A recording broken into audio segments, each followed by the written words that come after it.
नांदेडच्या आलेगाव शिवारा इथे ट्रॅक्टर ट्रॉलीसह 11 जण विहिरीत पडले। हिंगोली जिल्ह्यातील शेतकरी महिला मजुरांना हा ट्रॅक्टर घेऊन जात होता आणि अचानक या ट्रॅक्टर चालकाचं नियंत्रण सुटलं आणि ट्रॅक्टर विहिरीत कोसळला। या दुर्घटनेत 7 महिला मजुरांचा मृत्यू झालाय। या विहिरीला कठडा नव्हता, त्यामुळे दुर्घटना घडल्याचं सांगितलं जातंय। मुख्यमंत्री देवेंद्र फडणवीसांनी या घटनेची गंभीर दखल घेतली आहे आणि मृतांच्या वारसांना 5 लाखांची मदत जाहीर केली आहे। पंतप्रधान कार्यालयानं सुद्धा या घटनेबद्दल शोक व्यक्त केलाय। मृतांच्या नातेवाईकांसाठी पीएमओकडनं 2 लाखांची मदत जाहीर झाली आहे।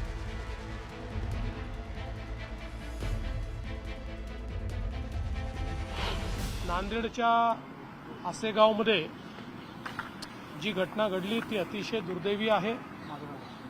त्या ठिकाणी विहिरीमध्ये ट्रॅक्टर पडून जी काही दुर्घटना झाली त्याच्यामध्ये ज्या लोकांचा मृत्यू झालेला आहे त्यांना शासनाच्या वतीनं 5 लाख रुपये अनुदान देण्याचं त्यांच्या परिवाराला हे आपण घोषित केलेलं आहे आणि या घटनेची संपूर्ण चौकशी करून अशा प्रकारचे अपघात होऊ नये या दृष्टीने जे करता येईल ते करण्याचे आदेश दिलेले आहेत।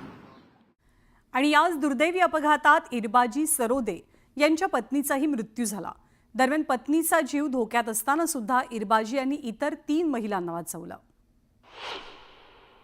मी 2 महिलांना वाचवलं, पूर्वबाई कांबळे आणि पार्वती गुरड। मी ट्रॅक्टरमध्ये होतो, मी वरच्या घुमत होतो, मी बघलं ना तिथून धडेल पण आवाज आला, बाया चिरकल्या, मी पळत आलो वरच्या बंडातून भीमवरच्या। तर तुमची महिला पण पत्नी ट्रॅक्टरमध्ये होती। हो, त्यांना तुम्ही बघितलं की झालं? नाही बघितलं, दिसलं ते ट्रॅक्टर मधातच गेलं डायरेक्ट। तर महिला मजूर या ट्रॅक्टरमधनं प्रवास करत होत्या। अचानक ट्रॅक्टर चालकाचं नियंत्रण सुटलं आणि कठडा नसलेल्या विहिरीमध्ये हा ट्रॅक्टर जाऊन कोसळला। 7 महिला मजुरांचा या दुर्दैवी घटनेमध्ये मृत्यू झाला। पंतप्रधान कार्यालयानं सुद्धा या दुर्घटनेची गंभीर दखल घेतलेली आहे। 2 लाख रुपये मृतकांच्या वारसांना जाहीर झाल्यात, तर मुख्यमंत्री कार्यालयाकडनं सुद्धा 5 लाखांची मदत दिली जाणार आहे।